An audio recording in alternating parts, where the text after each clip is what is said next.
Hello friends, আমি অরূপা। আজকে আমি যাব কেদারনাথ। এটা আমার লাইফের ফার্স্ট টাইম কেদারনাথ ট্যুর। আজকে দুপুর 1:30টার সময় আমার ট্রেন আছে এনজিপি থেকে। আমি এনজিপি থেকে যাব দিল্লি এবং দিল্লি থেকে যাব হরিদ্বার। হরিদ্বারে গিয়ে একটু রেস্ট নিয়ে তারপরে আমি যাব গৌরীকুণ্ড এবং ওখান থেকে আমার শুরু হবে কেদারনাথ যাত্রা। এটা আমি ফার্স্ট টাইম আমি লাইফে ট্রেকিং করবো, তার আগে আমি ট্রেকিং করিনি। তো দেখা যাক কতটা কি পারি না পারি, যাই পারি না পারি আমি আপনাদের সাথে শেয়ার করবো। আপনারা সঙ্গে থাকুন, ভালো থাকুন, দেখতে থাকুন। দুপুর 1:30টায় ট্রেন আসার কথা থাকলেও ট্রেন এসছে অনেক লেটে, প্রায় 7-8 ঘন্টা লেট ছিল ট্রেন। ফাইনালি এখন আমি ট্রেনে করে দিল্লি যাচ্ছি। যেদিন আমার ট্রেন ছিল দিল্লি যাওয়ার, সেদিন আমার বার্থডেও ছিল, আর আমাকে পুরো সারপ্রাইজ পার্টি দেওয়া হয়। আমি আমার ট্রেনেই বার্থডে সেলিব্রেট করি এবং ফার্স্ট টাইম আমি ট্রেনে আমার বার্থডে সেলিব্রেট করি। Happy birthday to you. Happy birthday to you. Happy birthday, happy birthday, happy birthday to you.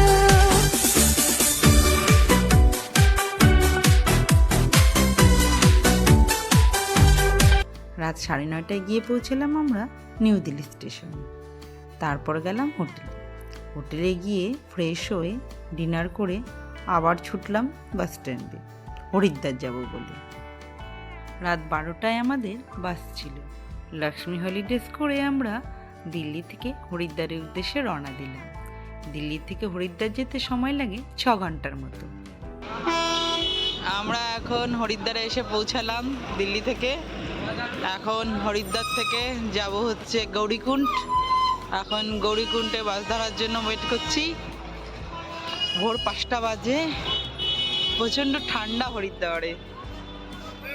যাই হোক, আমরা আর এখানে আর হোটেল নিয়ে রেস্ট করলাম না। এখান থেকে আমরা চলে যাব একদম গৌরীকুণ্ড।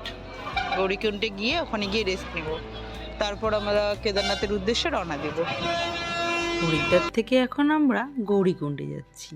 গৌরীকুণ্ডে যেতে আমাদের সময় লাগবে 8 ঘন্টার মতো। হ্যালো ফ্রেন্ডস, আমি এখন গৌরীকুণ্ডে আছি। আমি হরিদ্বার থেকে আসছি হচ্ছে সোনমার্গে। ওখান থেকে আসতে আমার হরিদ্বার থেকে দিল্লি থেকে হরিদ্বার আসতে লাগলো হচ্ছে 6 ঘন্টার মতো। 6 ঘন্টা ওখানে সকাল 5টার সময় আসছি। এসে নিয়ে একটু রেস্ট ফেস্ট নিয়ে তারপরে ওখান থেকে আমি সন্তুষ্টে রওনা দিলাম। এখানে আসতে লাগলো 6 ঘন্টা। 6 ঘন্টা এসে আমি এখন জাস্ট ফ্রেশ হলাম, নিয়ে এখন গৌরীকুণ্ডে আসছি। আশা করি এখান থেকে আমি কেদারনাথ যাবো। এখন অব্দি আমি কিছু খাইনি। এখন কালকে রাতে খেয়েছিলাম, এখন অব্দি কিছু খাইনি, কিন্তু বাট আমি এখন তাও ভালো আছি, আমার কোনো অসুবিধা হচ্ছে না, এমনিটা ঠিকই আছে। আমি যেই হোটেলে আছি তার সামনের ভিউটা হলো এরকম। এখানে অনেক গাছপালা দেখা যাচ্ছে, আর নিচ দিয়ে বয়ে যাচ্ছে মন্দাকিনী নদী, আর সামনেই আছে মাতা গৌরীর মন্দির। এটা হলো গৌরীকুণ্ড বাজার। আমি দুপুরের লাঞ্চ এখানেই বিকালে এসে করলাম, করে একটু ঘুরতে বার হয়েছি। এখান থেকে এই গৌরীকুণ্ডের এখান থেকে হচ্ছে কেদারনাথের ট্রেকিং শুরু হয়। বাজারে ঘুরতে ঘুরতে দেখলাম এখানে কেদারনাথ মন্দিরের ছোট ছোট শোপিসগুলো বিক্রি হচ্ছে। আর তারপরে দেখলাম এখানে অনেক ধরনের সবজি পাওয়া যাচ্ছে। সবজিগুলোর দাম প্রচণ্ড হাই, কারণ এগুলো সবগুলোই গুপ্তকাশী বা রুদ্রপ্রয়াগ থেকে আসে, সেই কারণে এখানে জিনিসের দাম প্রচণ্ড হাই। বাজার ঘুরে নিয়েই আমি চলে গেলাম মাতা গৌরী দেবীর মন্দির দর্শন করতে। আর রাস্তায় যেতেই দেখা হলো মন্দাকিনী নদীর। আর দেখুন কি সুন্দরভাবে বয়ে যাচ্ছে মন্দাকিনী নদী। আর এখানেই ছিল একটা উষ্ণ প্রসবন স্থান, কিন্তু আমাদের ব্যাড লাক, আমরা আসার জাস্ট 1 সপ্তাহ আগেই সেটা ঢস পড়ে বন্ধ হয়ে যায়। তাই এই যাত্রায় আমাদের আর সেটা দেখা হলো না। তারপর আমি চলে যাই গৌরী দেবীর মন্দিরে। এটা হচ্ছে গৌরী দেবীর পীঠস্থান। এখানেই মাতা গৌরী মহাদেবকে পাওয়ার জন্য তপস্যা করেছিলেন। তাই এখানে আছে মাতা গৌরীর মন্দির, আর সামনেই আছে বাবা মহাদেবের মন্দির। এই যে এই দেখুন, এই সামনে এটা বাবা মহাদেবের মন্দির, আর তার ঠিক সামনেই আছে মাতা গৌরী দেবীর মন্দির। কিছুক্ষণ পর সন্ধ্যার সময় এখানে শুরু হলো সন্ধ্যা আরতি। সন্ধ্যা আরতি দেখে নিয়ে আমি হোটেলের উদ্দেশ্যে রওনা দিলাম। এর কাছেই ছিল আমার হোটেল, কারণ আমার রাতে ছিল ট্রেকিং করার কথা। সেই কারণে এখানে আর আমি লেট না করে চলে গেলাম হোটেলে। রাত এখন 2টো বাজে। আমি হোটেলে স্নান করে রওনা দিলাম কেদারনাথের উদ্দেশ্যে। কেদারনাথ যে আবার এক্সাইটমেন্টে আমি সারা রাত ঘুমোতে পারিনি। আর দেখুন কত মানুষ হেঁটে হেঁটে যাচ্ছে বাবা কেদারনাথের কাছে। তাই আমিও এদের সাথে রওনা দিলাম কেদারনাথ যাবার উদ্দেশ্যে। কেদারনাথের রাস্তা প্রায় নেই বললেই চলে। পুরো রাস্তা এরকম এবড়ো খেবড়ো। এই ঘন কালো অন্ধকারে এই এবড়ো খেবড়ো রাস্তার উপর দিয়ে আমরা হেঁটে চলছি বাবা কেদারনাথের উদ্দেশ্যে। হ্যালো ফ্রেন্ডস, আমি এখন রামবাড়াতে। এখানে প্রচণ্ড ঠান্ডা, আর এখানে এখনই সূর্য উঠলো। আমাদের শিলিগুড়িতে তো তাদের সূর্য উঠে যায়, বাট এখানে এখনই সূর্য উঠলো। আর দেখো জায়গাটা কত সুন্দর লাগছে। এখন কিন্তু সকাল 6টা বাজে। দেখুন এখানে এখন সূর্য উঠেছে, তাই এত পরিষ্কারভাবে সব কিছু দেখা যাচ্ছে। না হলে একটু আগে খুব অন্ধকারই ছিল। এখানে রামবাড়াতে আমরা একটু চা খাবো, খেয়ে নিয়ে তারপর আবার রওনা দিব। প্রচণ্ড ঠান্ডা এখানে।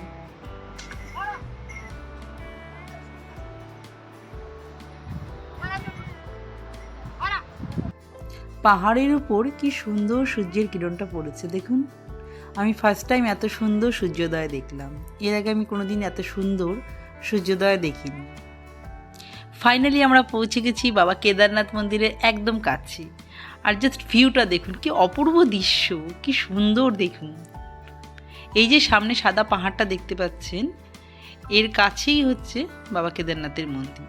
এখান থেকে খুব কাছে মনে হলো, এটা কিন্তু খুব কাছে না, তাই আমরা হেঁটে হেঁটে যাচ্ছি। বেশ অনেকটা দূর আছে। এখান থেকে পায়ে হেঁটে বা পিঠু করে আপনাকে কেদারনাথ মন্দিরে যেতে হবে। এখানে কিন্তু কোনো ঘোড়া অ্যালাউ নেই। ঘোড়া স্ট্যান্ড পিছনে আছে। কেউ যদি কোনো ঘোড়া আসে তাহলে তাকে পিছনে ছিঁড়ে আসতে হবে ঘোড়া স্ট্যান্ডে।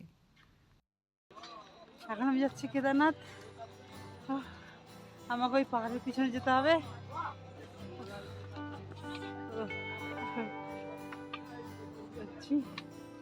এখানে ভালোই রোদ উঠেছে।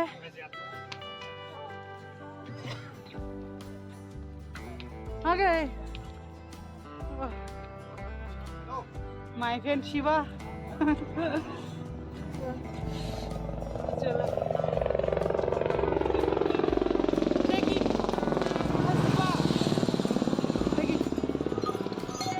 Where's the fox? নমঃ শিবায়। Namaskar. কি অপরূপ সুন্দর পাহাড়টা দেখুন। পাহাড়টা যেন আমায় হাতছানি দিয়ে ডাকছে। আর চারপাশটা দেখুন কত সুন্দর। এখানেই রয়েছে কাল ভৈরব বাবার মন্দির। এই রাস্তাটা হলো স্বর্গে যাওয়ার রাস্তা। এখান থেকেই পাণ্ডবরা স্বর্গে গিয়েছিল। আর এর আশপাশটা দেখুন, এখানে প্রচুর টেন্ট আছে। কেউ যদি রাতে থাকতে চায় তাহলে এই টেন্টে থাকতে পারে। আমরা যদিও রাতে থাকবো না টেন্টে, আমরা ফিরে যাব আবার গৌরীকুণ্ডে। আর এই সামনেই আছে হেলিপ্যাড। ওই যে দূরে দেখছেন হেলিকপ্টারগুলো যাচ্ছে, এর সামনেই আছে হেলিপ্যাড। ওই দেখুন একটা হেলিকপ্টার যাচ্ছে।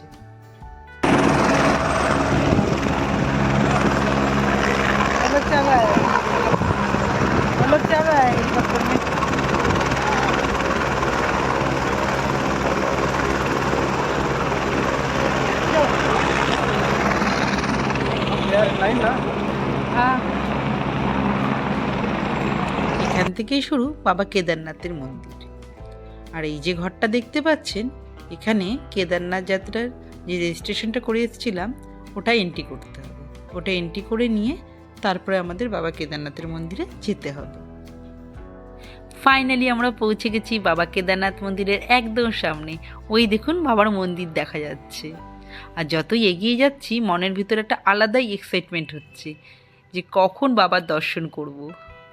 এতদিনের এত অপেক্ষার পর ফাইনালি যখন মন্দিরে এসে পৌঁছালাম, তখন মনের ভিতরে একটা আলাদাই আনন্দ অনুভব করলাম। কত পুণ্যার্থী এসেছে দেখুন, দেশের বিভিন্ন প্রান্ত থেকে। আমরা কিন্তু এসেছি মন্দির বন্ধ হওয়ার জাস্ট 1 সপ্তাহ আগে, তাও দেখুন এখানে কত ভক্তের সমাগম। বাবার মন্দিরে পুজো দেব বলে পুজোর সব সামগ্রী কিনে নিলাম, কিন্তু এবার হয়েছে এক মুশকিল জানেন। ওই যে হেলিপ্যাডটা দেখিয়েছিলাম, ওখান থেকে পুজো দেওয়ার লাইন শুরু হয়েছে একদম মন্দির পর্যন্ত, আর দুপুর 12টায় মন্দির বন্ধ হয়ে যাবে। এবার কি করি বলুন তো? অগত্যা কোনো উপায় না দেখে শেষমেশ পুজোরিকে পাড়ের 2000 টাকা দিয়ে পুজো দিলাম বাবার মন্দিরে।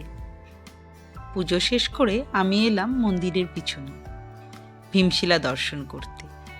এই যে শিলাটা দেখতে পাচ্ছেন, এটা হচ্ছে 2013 সালে যখন কেদারনাথে বিপর্যয় এসেছিল, তখন এই পাথরটা ভেসে এসেছিল আর বাবা কেদারনাথ মন্দিরকে রক্ষা করেছে। এখানে একটি কাণ্ড হয়েছে জানেন।